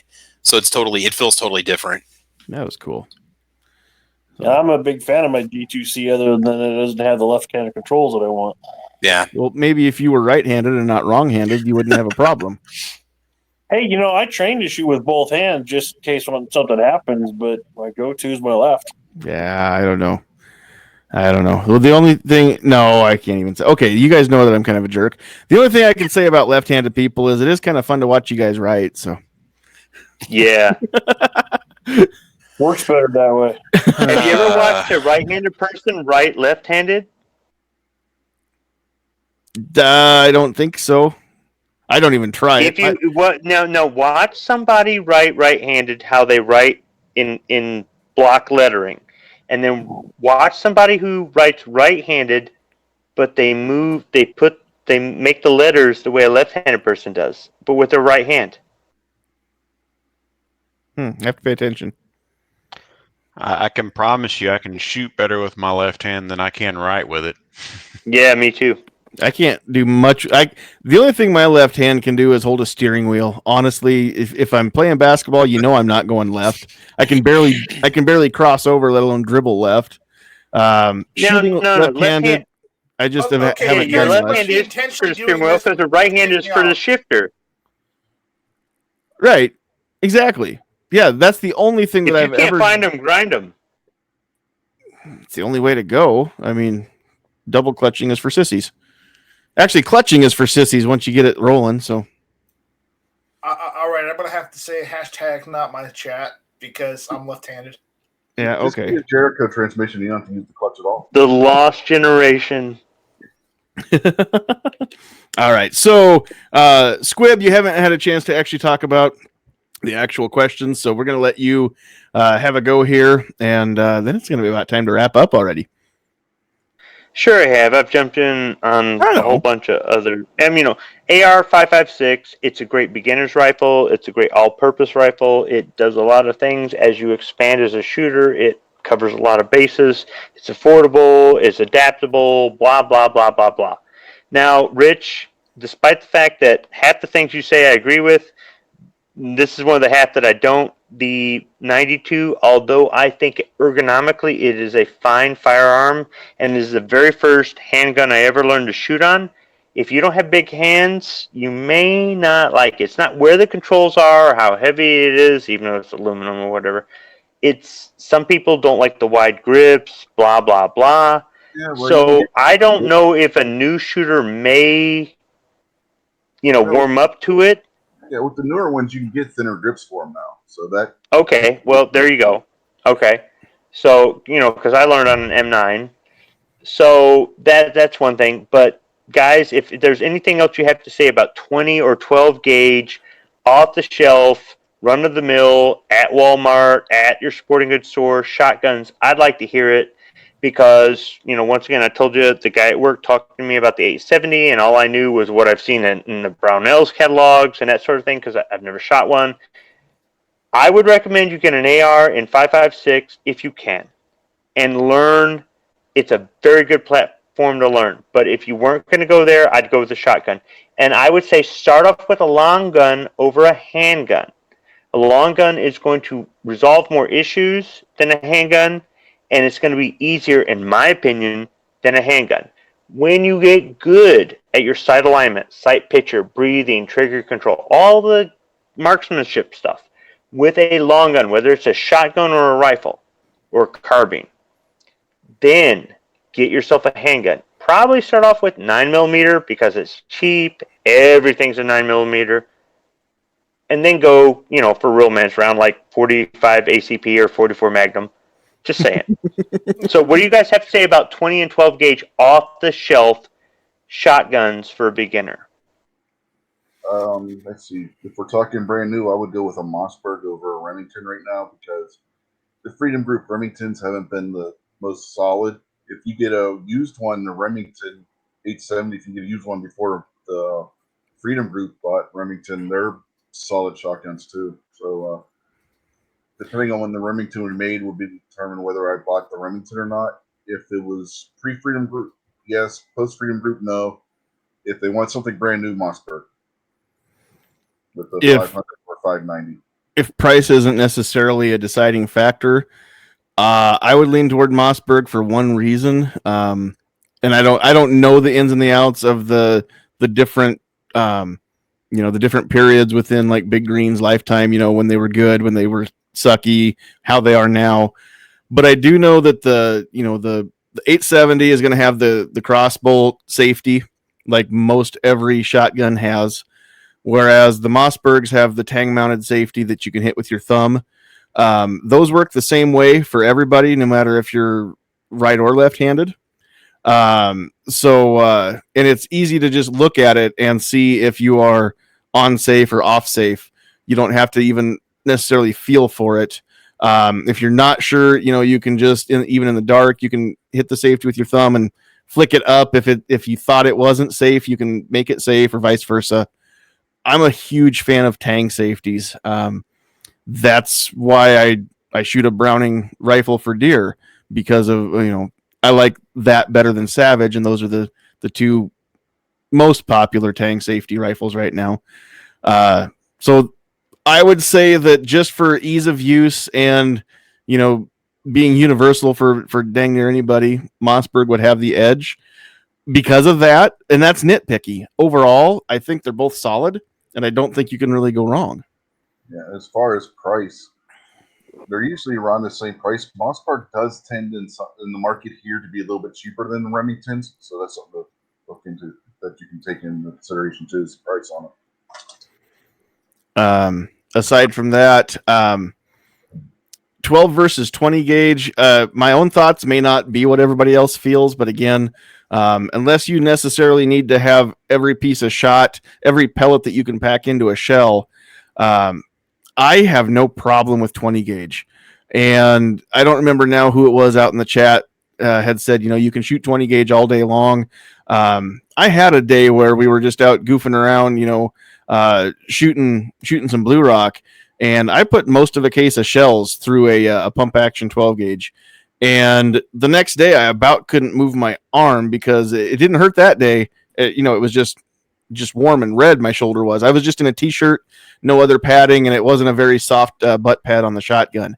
The next day I sure felt it, and I kind of wished I hadn't put almost 100 rounds through it that afternoon. So there's a reason why the people that shoot trap for regularly have a shoulder pad. I mean, it is punishing even if you do know what you're doing. 20 gauge, you'll feel it, but it rarely is as painful, especially if you're shooting just the regular loads, no magnum, extra length or anything like that, no 3-inchers. So I think that overall, I mean, there's nothing wrong with getting a 20 gauge, no matter who you are, how big or how small. The smaller you are, the more I think 20 gauge kind of comes into its own. And then Jim had to drop out, but what he was saying earlier, with that youth model 20 gauge with the butt pad on the end to extend that back out, to a usable length of pull. I mean, I can't see how that could ever be a bad thing. Like I said, unless you absolutely want the biggest load of pellets that you can possibly pack into a shot shell, then no, don't go 20, go 12.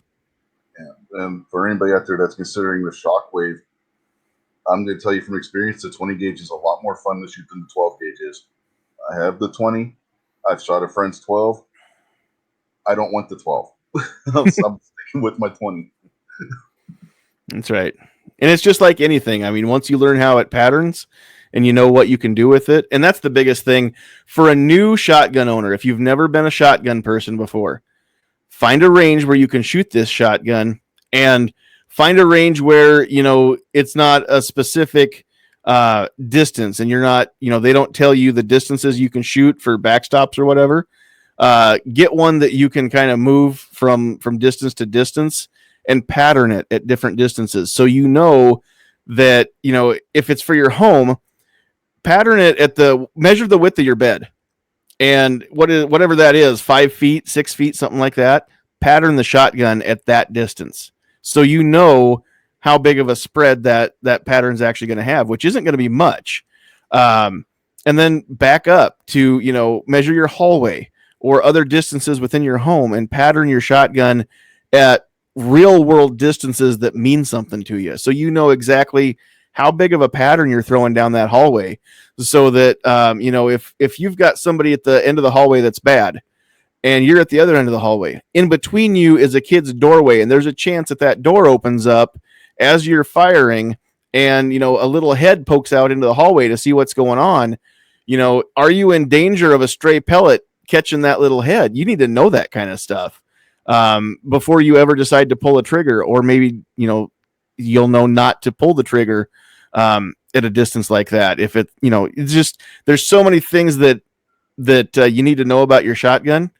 And patterning is the big one, because most of them don't have adjustable sights. You can't really sight them in. You just have to know where exactly where to hold to get the pattern to hit where you want. And every gun's going to be a little bit different that way. So make sure that you have a chance to pattern it. Anything else that anybody would add for shotguns for Squib in case he does decide to buy one? I'll throw something in there real quick. It's more of going off the lefty kind of situation. My dad's a lefty. They're coming out of the woodwork now that I've made fun of them. Yeah, right. Most of the time he shoots right-handed, and we're big bird hunters. And every once in a while he'd catch himself going over back to his left, and he owns a 12 gauge semi-auto, and every time he'd do this, he'd switch it back over to the left, shoot, and that shell would come back and hit him in the face. Sure. And every time that happened, I'd just laugh. That's why I go for pump on a shotgun. I just thought of something. Oh, go ahead, Sandy. I was just going to say, if you're a left-handed shooter, I hadn't thought about the right-hand eject on a lot of guns. If you're a left-handed shooter, the Browning pump shotgun is a bottom eject, and that is truly ambidextrous. It's got a tang safety and a bottom eject. It is absolutely the same on both sides. So if you do shoot southpaw, that is not a bad thing to look into, picking up a Browning BPS. It's just Browning pump shotgun. Yeah. Benelli has one as well. Do they? Okay. Yeah. One thing I was going to say when you're talking, sorry. No, I was just saying if it's check too. So there's a few different bottom eject. Go ahead. You were talking about the tang safety versus the bottom safety. Look at the model you're buying too. Does it have a pistol grip or a standard shotgun stock? Because if you have the tang safety, then your hands down there below, you got to break your grip to operate it too. So it depends on what you're buying. That's very true. I'm going to have to go ahead and just say this right now. The left-handed people are going to win this discussion tonight overall, because I just went to Bud's Guns. They've got 4 pages of left-handed guns, and they're all freaking in stock. You guys win. I mean, every single left-handed gun is in. There's nothing out of stock on the lefties. I went to their long guns for sale, left-handed shooters link, and they've got I don't even know, 509 results. I'm already on page 4, and every freaking gun is in stock. And my wife's actually a lefty, so I've got a left-handed Savage 22 bolt action. I love shooting it. Okay, I'm sorry, my bad. You're good until you get down to page 4, and then they start to run out of guns. But that's way more selection than you're going to find for anything else for sale. So what can we learn from this tonight, kids? Lefties, you need to step it up. You're not buying enough guns. Bud's got plenty of them. So if Bud's has them, or those lefties are shooting right-handed, and when I say right, I mean correct-handed. I'm just saying they got a heck of a selection out there. So if you're a left-handed shooter, man, you guys are in luck. I mean, there's stuff here you can even left-handed or wrong-handed. Yeah, it could be the gun manufacturers are overestimating how many left-handed people there are out there too. Well, if you watch baseball or hockey. They come at a lot higher price point too. I was just going to say, if you watch baseball or watch hockey, it's amazing how many lefties are actually out there in professional sports. Now, here's the thing, a lot of those people that bat or shoot left in either baseball or hockey are actually right-handed when it comes to everything else. That can be true too. Yep, absolutely. So, all right. Is there anything that we haven't covered, or that anybody has wanted to say that we haven't gotten to yet before we wrap things up? Good. All right. Out there in the chat, Travis, people are commenting about how not old you look without the facial foliage. I know it took 25 years. People don't call me sir anymore. People don't hold doors for me anymore. This was You can't get into the store an hour early anymore. This is two things. This is for job interviews. I want to look nice and clean, and then two, because of N95 masks. If I'd have to put something on, I mean, I don't know. I just want to make sure I'm smooth. So maybe when this is all over this summer, I'll grow back out. So got the baby face going on. Somebody said I look like Calaveras' like older cousin or something. So I don't know. That's funny. The pudgy cheeks. The pudgy cheeks. All right. Well, we are going to wrap this up and let everybody have any final thoughts and any shameless plugs they want to have here. So we did have Calaveras 32 special, and he had to jet. He's no longer with us. And we had Jim Burgess with us, and he is no longer here because he had to get going. So very much appreciative that both of those fellas were in the chat with us. So we will just go backwards from the way I've been going. So Squib, anything you want to wrap up with? Yeah, I didn't think I was going to stick around for the whole show, but I mean, the whiskey highballs lasted. So what I really want to say is Idaho Rogers, USMC, Semper Fi Brother, and New York Outcast, be all you can be. Everybody, have a good week, and we'll see you around the interwebs. There we are. All righty. Thanks for joining us, Squib. All right, Rich, you're up. Yeah, I'm not going to plug my channel this time. I want to plug somebody else's channel. It's one I recently found and been watching like 2 weeks now. It's called Living History Comes Alive. It's the guy that runs the channel is a reenactor. He reenacts Western stuff. He lives up in Michigan, and his name's Drew. He runs the channel. I found his channel through Arizona Ghost Riders when Santee was on there a couple weeks ago, the host of that channel. And basically, he does a live show every Monday, Wednesday, and Friday evening, starting at 7. And he may have a guest on every so often, but mainly it's him talking with the people in the YouTube chat and talk history and like earlier today because he's been doing an early morning one too since everybody's stuck in. He's like, I'm going to do a weekly morning broadcast, so he's been doing that too lately. But we were talking about the American Revolution and the French Indian War this morning with Fort Pitt and Fort Necessity and some of the other forts in that area of the country. So it's a really interesting channel. It's a good. He's got really good interaction with the people that are in the YouTube chat. So if you like history and that kind of thing, you might want to go over there and check that channel out. It's Living History Comes Alive. Do you have a link to that you can throw out there in the chat? I can see if I can find one real quick for you. Cool. All righty. We will move along. Defense Dad, thanks for coming and hanging out. Oh, I'm not banned because I'm left-handed now? No, you're not banned because you're left-handed. No, I told you. You guys are entertaining to watch you ride. I'll never kick you out. Oh, my God. No, I think it's been a good chat today. Look, just because he put him in a special corner in the classroom. Well, I tell you, my degree is actually in art, so being left-handed makes you more creative. So there's that. Yeah, but good chat tonight. If you guys, my channel is pretty small, it's pretty new. So if you guys have any tips, let me know. I put a couple new videos out. One yesterday, one today. One serious, one just because, we're getting bored and cooped up, so we made a silly one today. So hope everybody likes it. I saw yesterday's. I haven't yet seen today's, so I need to go watch that here yet tonight. But go check out Defense Dad. And I think I gave you a blue wrench. So if you want to drop a link to your channel over there in the chat, you go right on ahead and do so. Yep. All right, Pat Hirsch, thanks for coming and hanging out again. Yeah, thanks for having me on. Really like being here. Like everybody in the panel, really good conversation tonight. I really enjoyed tonight, and I just wanted to plug Travis P11 over there. Thanks for having me on yesterday. That was awesome. I really liked that one yesterday too. Really brought up a lot of good questions, and just wanted to plug Defense Dad. Go check out his latest video. Hilarious. It is. It's awesome. You guys will get a really good kick out of it. So, and just wanted to thank you again, Sandhill and Sandhill Sweetheart, for having me on tonight. Absolutely. And just for the record, there are a lot of people out there that want to plug Travis P11, but so far he's managed to dodge the bullets. So, And I threw that link out there. Oh, damn. Look, Wait, looks what? like I mean- I got the lefties on my side now, so yeah. Well, I'm right-handed, so I can't help you out there, Travis. I'm righty too, but yeah. All right, Travis, you're up. Go ahead and make any channel plugs and all kinds of fun I'll stuff. be quick here. Check out my channel. I do have a Ruger Wrangler that I'm going to be giving away in about a week or two.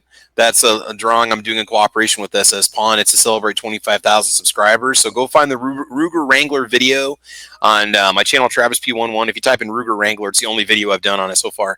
And you just leave a comment on there. Give me a topic for the podcast that I do called Caliber Corner. And everything's explained in the video, and you'll be entered in the drawing. You got to be eligible to be able to receive a handgun. So if you're not somebody who can legally purchase a firearm, I don't recommend you enter the drawing, because then I got to redo it, and that would not be fun, because we're going to do it live, and we'll see who's going to get it at that point. So it's going to be, the only cost you're going to have to pay is just going to be your FFL transfer fee, and that's it. That's cool. And I tell you what, you always say my name wrong in those drawings, so maybe you'll get it right this time. And I just want to throw that out would there be cool. that I will drive to SS Pawn to pick that thing up. I don't have a problem. We're not going to save ship me on the this shipping, thing, man. I'll pay Yeah. the transfer fee to Stan. I won't give it to anybody else. I will drive all the way there just to meet Stan. And Stan, if you're still out there, every time that I've ever, well, we didn't end up going to Denver last weekend like we wanted to, no hockey game.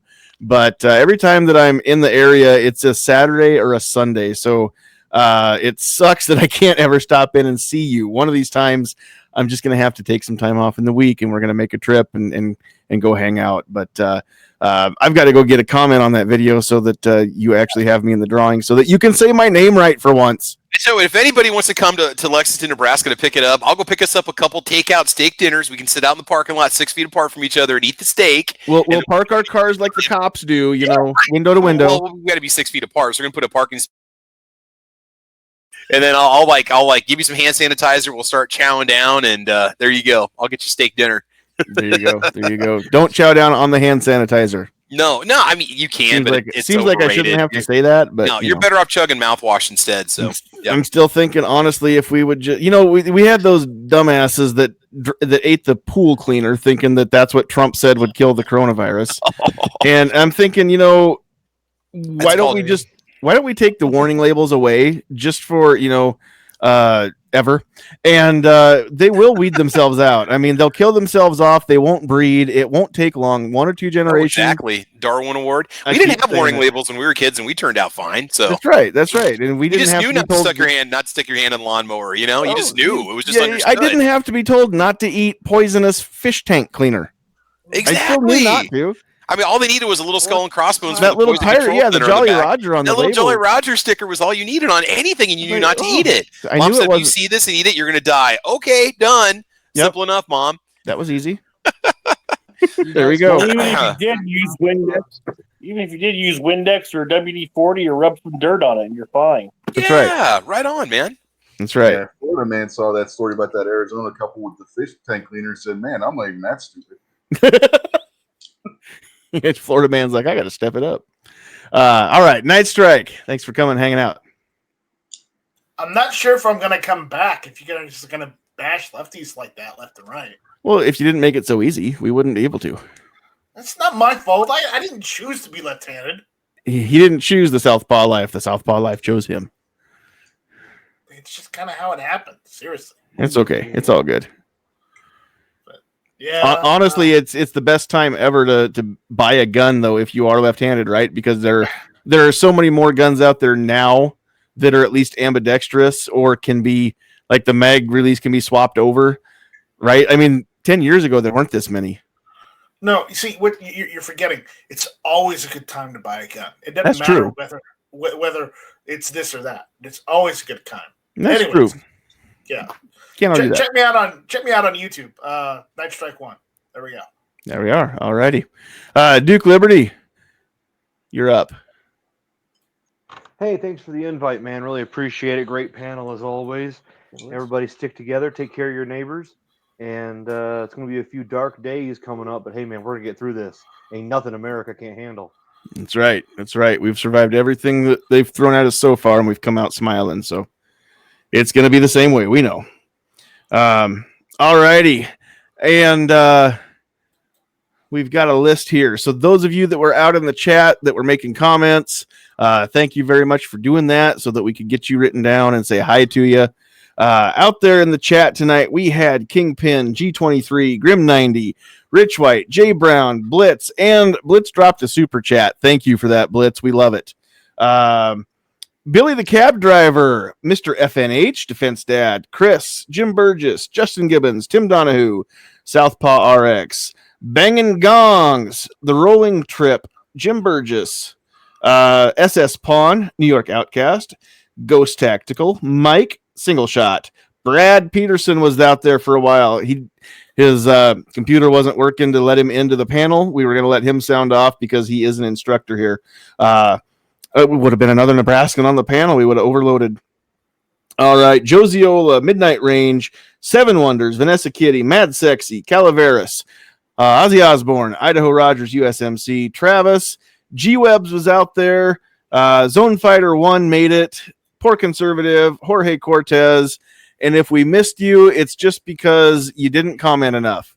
So make sure that you drop those comments. Comment early, comment often.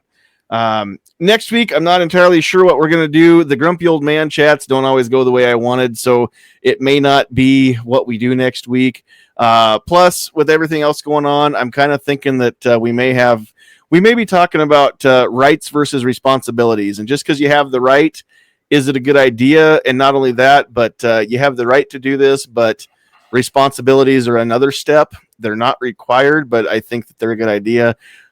Tune in next week. Figure out what I'm talking about then. So I know what I mean, and I'll explain it more then.